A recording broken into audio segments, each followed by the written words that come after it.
There's a thing carpenters teach apprentices in the first week. Every piece of wood has a grain. The grain is the direction the wood wants to be worked. You can run a plane with the grain, and the wood gives you a clean, smooth surface. You can run a plane against the grain, and the wood tears out, splinters, leaves you with a rough mess and a tool that needs sharpening. The wood didn't change. The plane didn't change. You changed direction. Claude has a grain. This isn't a metaphor I'm reaching for. It's the most useful thing I can tell you about how to work with this tool. Because once you can feel the grain, every conversation gets easier, and the conversations that used to frustrate you start to make sense. The episode is what the grain is, how to feel it, and why working with it is the whole game.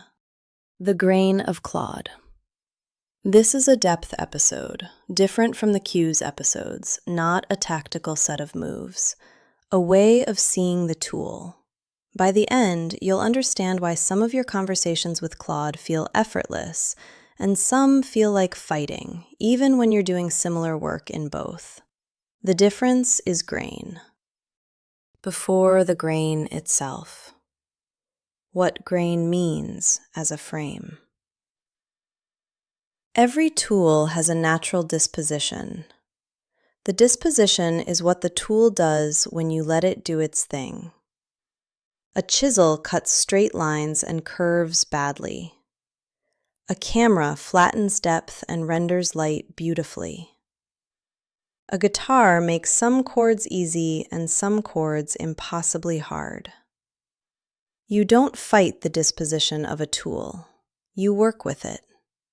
You learn what it does well, and you point your work in that direction. When the work demands something the tool doesn't do gracefully, you switch tools, or you change the work, or you accept the friction. What you don't do is keep hammering at the same problem with the same tool, expecting different results. Claude has a disposition. It has things it does naturally well, and things it does only with friction. Most users have never named the difference. They use Claude the same way for everything, and wonder why some sessions feel like flying and some feel like dragging a sled through wet sand. The wet sand is against the grain.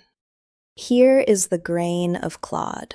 Plainly, Claude is naturally good at synthesis, taking many things and producing one thing. Summarising, structuring, distilling, condensing. Claude is naturally good at translation between registers, taking a thing said one way and saying it another way. Casual to formal, long to short, specific to general, technical to plain. Claude is naturally good at structural reasoning, mapping arguments, identifying tensions, finding the load-bearing claim in a piece of writing or a meeting transcript or a plan. Claude is naturally good at matching voice. Given enough of your voice as input, Claude can produce work in that voice. Not perfectly, but close enough that the difference is editing rather than rewriting. Claude is naturally good at the second draft. Hand it a rough first version of anything and you get back something tighter. This is what Claude was born to do.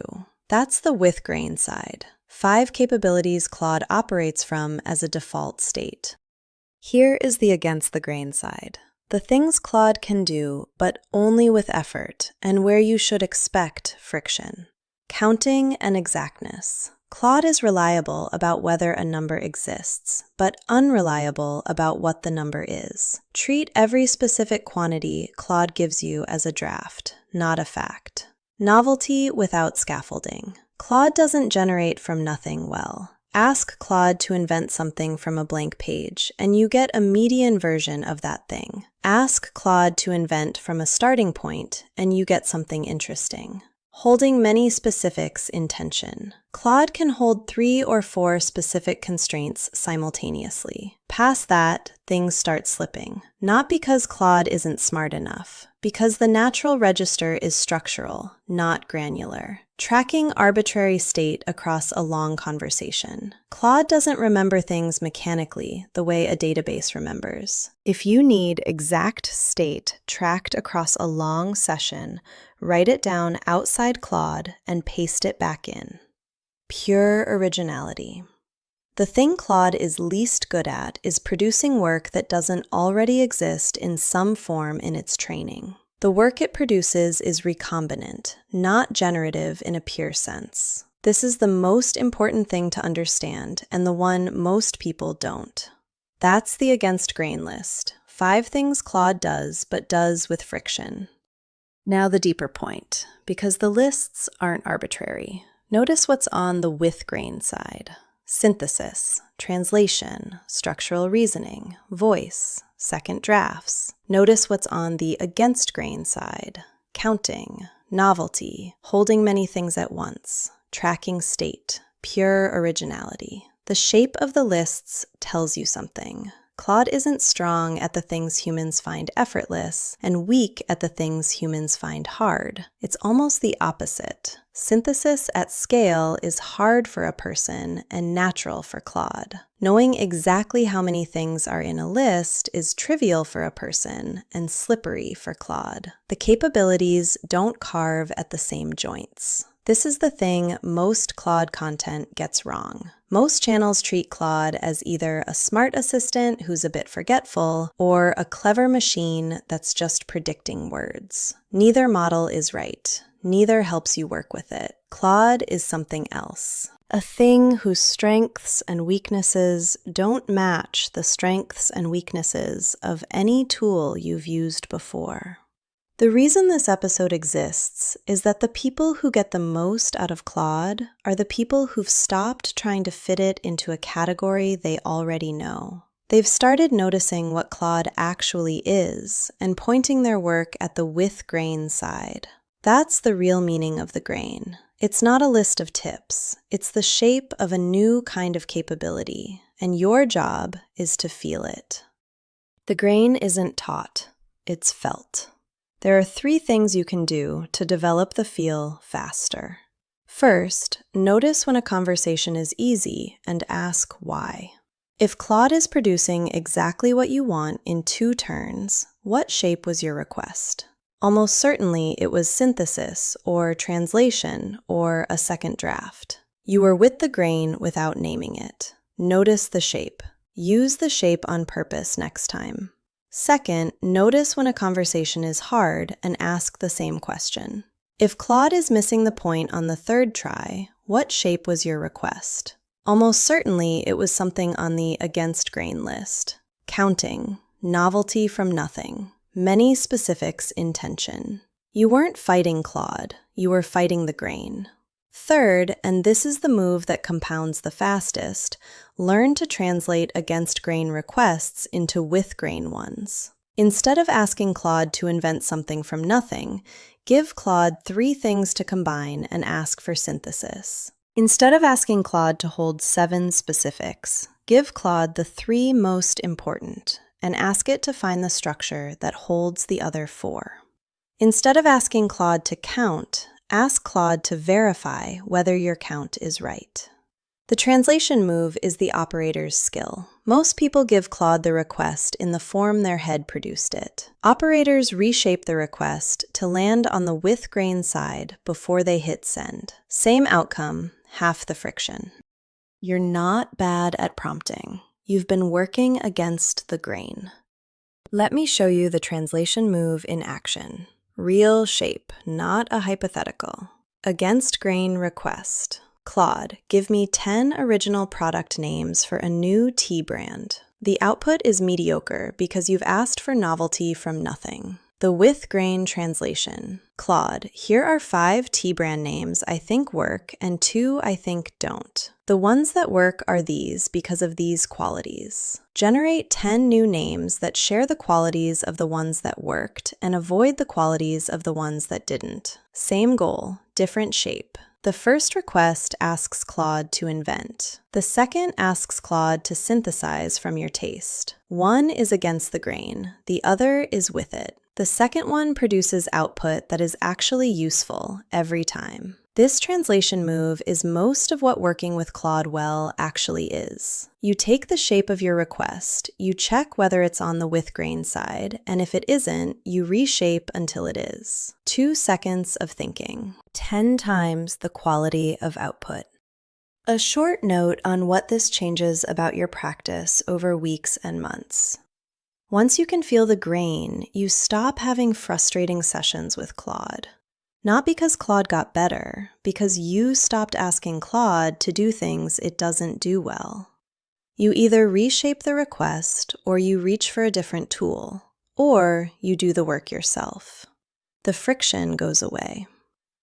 Once you can feel the grain, you start using Claude for work you didn't realize Claude was for. Translation between registers turns out to be useful in conversations, in emails, in difficult feedback. Voice matching turns out to be useful for long-form work, where you write a paragraph and let Claude continue in your voice. Structural reasoning turns out to be useful for any time you're stuck and need to see the shape of the thing. Once you can feel the grain, the practice of using Claude stops feeling like prompt engineering and starts feeling like having a particular kind of colleague. The colleague is excellent at certain things and bad at others. You stop expecting the colleague to be different. You build your work around what they actually do.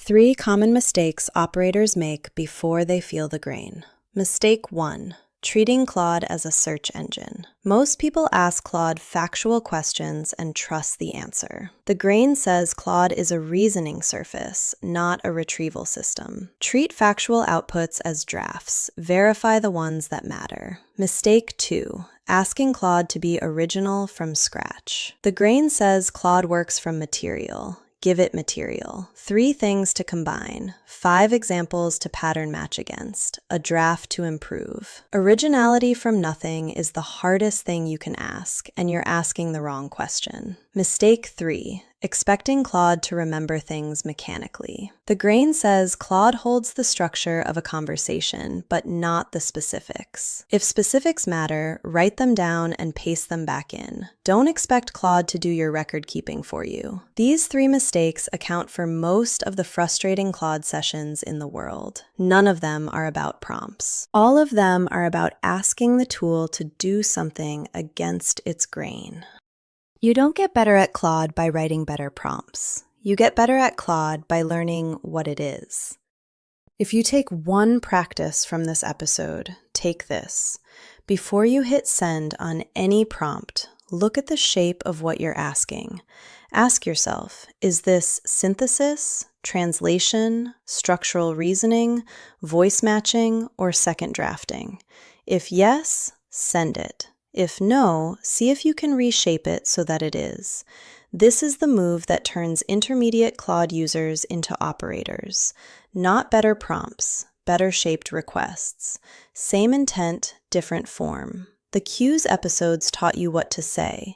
The riffing episode taught you how to be in a conversation. This episode taught you what kind of thing you're in conversation with. All 3 compound. The viewer who applies all 3 is working at a different level than the viewer who only knows one. Tomorrow, the next time you open Claude, before you type, look at the shape. Notice whether it's on the with grain side or the against. If it's against, reshape it. Watch what changes. That's the episode. See you in the next one.